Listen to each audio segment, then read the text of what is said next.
Hello, YouTube, and welcome to Livestream Chatterbox. I am Compound Fracture. This is our series where we talk about topical issues at the end of our gaming stream. So today, the topical issue is something that happened this morning. You see, a bunch of economists gave a projection saying that oil prices are likely to fall in the future. And sure enough, oil futures soon followed and oil fell a little bit. It didn't fall all that much, but it fell, fell a bit. And this is because the continued surge in COVID, which, COVID will be around for a while. There's no doubt about that, has forced a new series of renewed lockdowns, including strict measures in Southern California. And this is affecting the price of oil, of course, like it was earlier this year. Here's another article that we see from yesterday that talks about how shale oil in particular is a pretty expensive way of producing oil.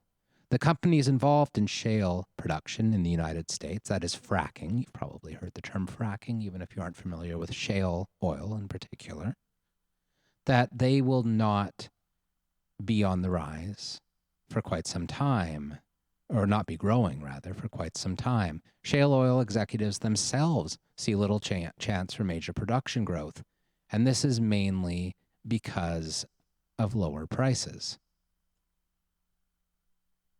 You can see here Fitch Ratings, a firm that rates oil futures, expects Brent crude to average $45 a barrel next year, which is not more than it is today. They're not expecting a recovery anytime soon. So I know that you've probably watched other videos from me before. You've probably seen other Compound Fracture rants on this here YouTube page. Why are we talking about investments? Why are we talking about oil futures? Well, what we really want to talk about is Canada's future within the oil industry. Because you see, the tar sands, which is Canada's main means of producing oil, is extremely, extremely expensive. Here's an article about it. This article is about a year and a half old, and it's before the big oil crash earlier this year. And it's when Jason Kenney, the right-wing politician, leader of the United Conservative Party, took power back in the province of Alberta, which is where Canada's oil mostly is produced. So he's talking about how tar sands oil is too expensive.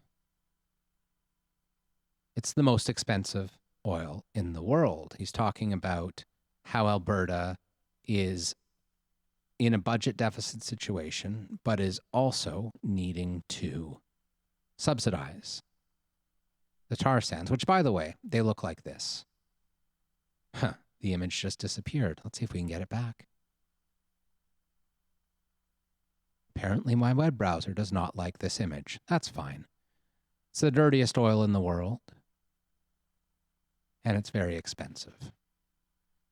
Enbridge, meanwhile, spends a great deal of money lobbying governments in Canada to subsidize the oil industry. They spent $11 million on lobbying last year in Minnesota as well. So next I'm going to take a look at this here price chart. You can see that, where were we?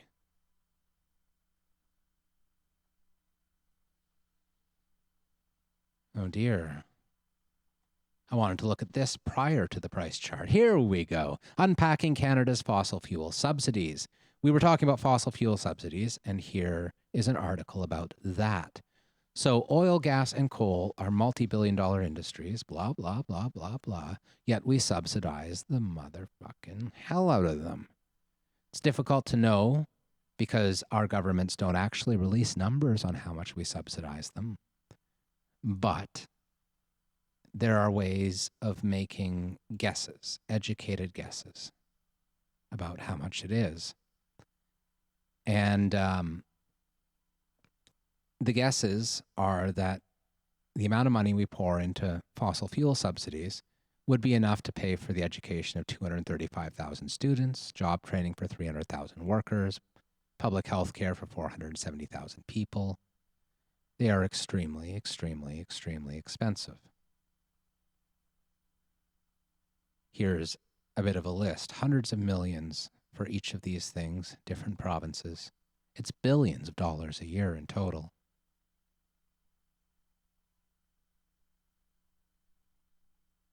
So here we have a CBC article that talks about why it's time to end the fossil fuel subsidies.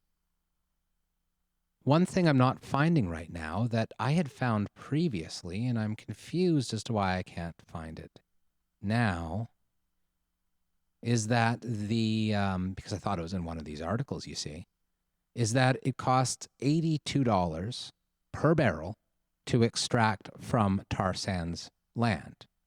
That is $82 to pay for the cost of getting it out of the ground, the cost of refining it, the cost of bringing in the vast amount of labor that's necessary to get this stuff done, and the cost of exploring, the cost of developing, all these various costs is $82 a barrel. So that's why we have this here price chart.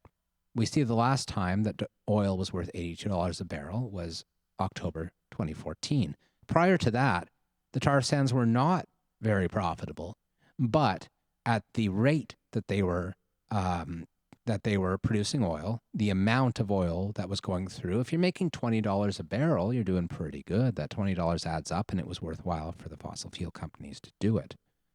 However, long before the beginning of this year and the dive we saw this year, oil prices have been well below $82 an hour.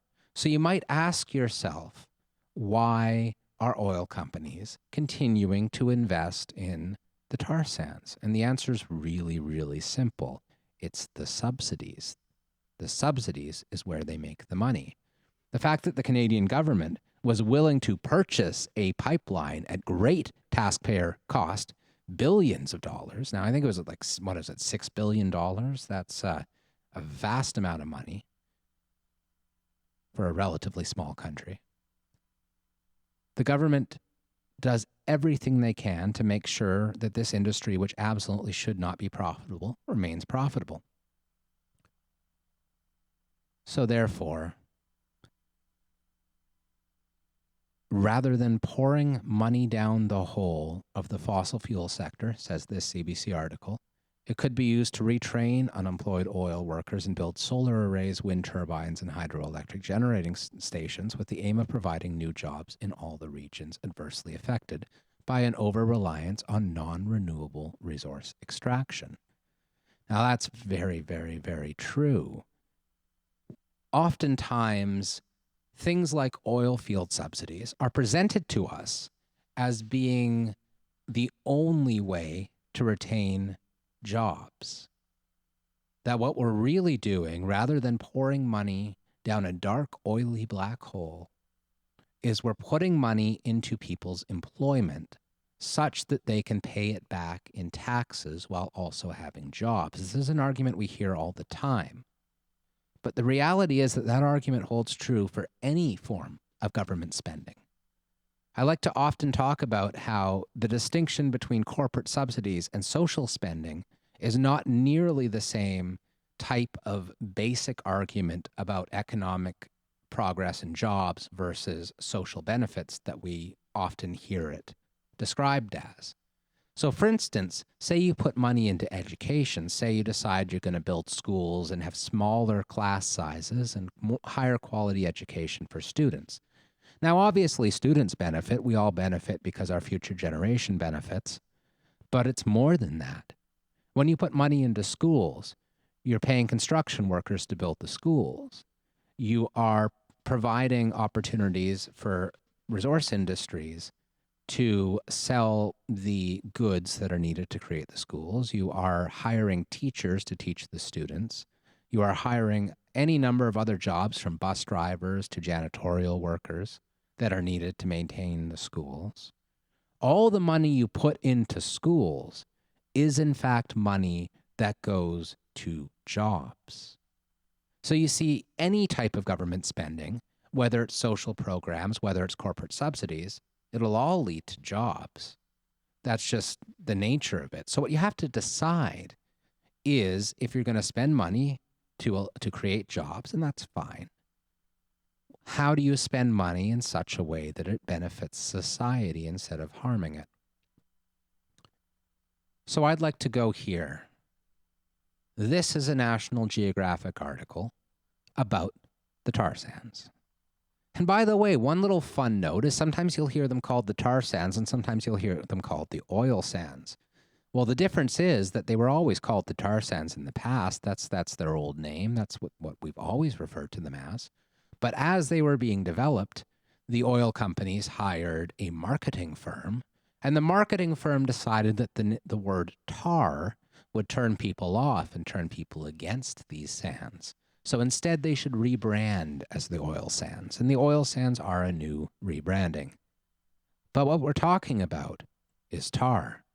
This is what the oil sands look like. Here's a plant that is refining this stuff. Look at these big ponds of waste. They take a tremendous amount of water out of the North Saskatchewan River, which is sustaining ecosystems. Use it to filter oil from the sand, and that's how you do it, by the way. You use water, the oil goes to the top, the sand goes to the bottom. You have to boil the oil, boil the water. It takes like a tremendous amount of energy, and it makes the water that you use incredibly polluting, and then it sits in these little ponds soaking into the groundwater. It's very, very, very disastrous for the environment. This is a forest along a highway near Fort McMurray during the wildfire. Wildfires are absolutely a part of climate change and a part of the cost of basing our world economy and our Canadian economy on oil. By the way, tar sand oil, because of this refining process that I mentioned, it pollutes a lot more than other forms of oil, because you have to do this incredibly energy-intensive refining in order to get oil at the other side. So that's an additional carbon release associated with the refining process. Here is a map of how big the oil sands are. The province of Alberta, by the way, is absolutely huge. Look at a map. Canada is the second largest country in the world, very close in size to each of America, China, and Australia. And there's some argument about the order of those countries, but either way, only Russia is significantly larger. And this is a big enough area on a map of Canada to really show up on a map of Canada. All of this area is under development, all of these oil sands. And this is what the development looks like. It utterly ruins the ecosystem, completely ruins it. Look at this. It looks like someone has peeled the skin off of the land. And it's like this for tens or hundreds of kilometers of just tar and oil. It's absolutely revolting.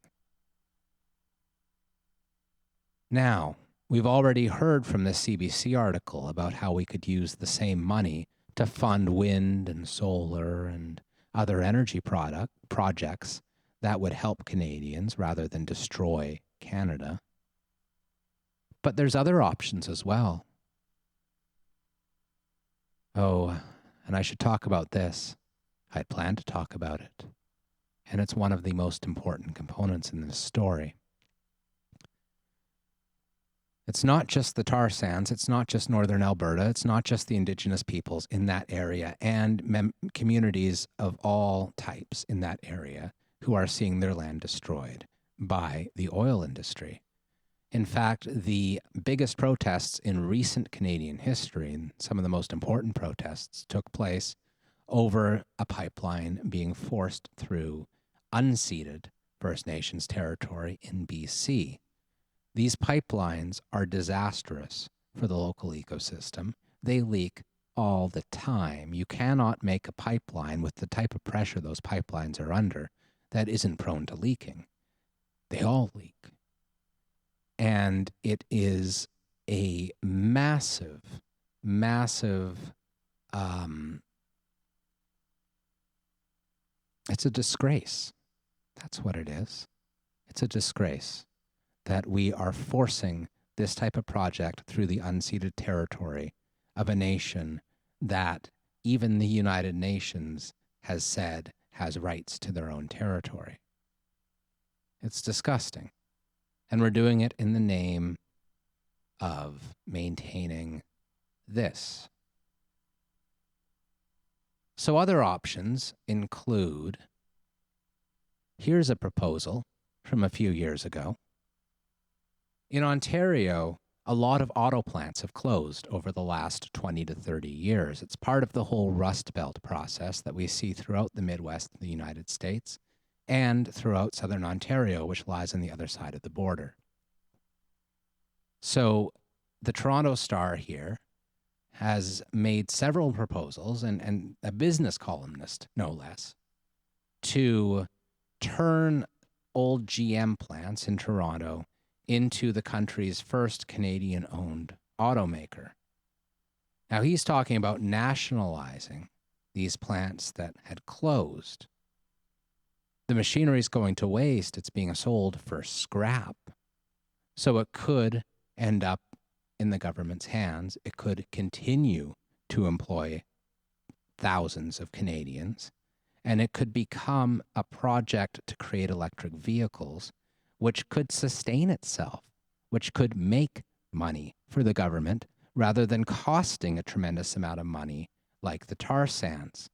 This is one example of many, many industries where we could use that same type of money, the money earmarked for making jobs, to create industries that not only employ people, which they absolutely would, that not only require just the seed money before they themselves become self-sustaining and don't require any more money at all, but could make a difference in the world by providing easy access to electric vehicles, which would help the environment. And there is no bigger priority, people, than turning around climate change and protecting the environment. Here's another article 1 year later that talks specifically about using the Oshawa GM plant, the same as in the last article, to make electrical vehicles for Canada Post. Canada Post has a fleet, a large fleet of vehicles, and within the last round of bargaining between the Canadian Union of Postal Workers and the Crown Corporation, the union proposed doing a sustainability plan that would have involved converting their fleet into electric vehicles, because it is among the most polluting fleets in Canada. All those old postal vans with their big engines give off a tremendous amount of greenhouse gases. So this could be something that improves. It could be, for one thing, it could be financially beneficial in the long run to not pay for all the fueling costs of these vehicles. And it could be the first big customer to a national automaker plan. So like, one of the big problems with getting huge industry like an automaker off the ground is you need initial buyers. You need some big group that is willing to purchase a massive amount of vehicles in order to be able to ramp up production. Canada Post could do it. Other Crown corporations could easily do it. It's all very feasible, very easy, and would be less expensive by far than subsidizing the tar sands. Like, by far. It's not even close. So moving on a little bit farther, CUPW had other proposals during that campaign, and one of them was Postal Banking. This is another absolute no-brainer. You want to stimulate the economy? Well, let's stop looking towards massive tar sand corporations, massive oil corporations, and start looking towards the benefits of individuals and smaller businesses having access to credit, having access to banking.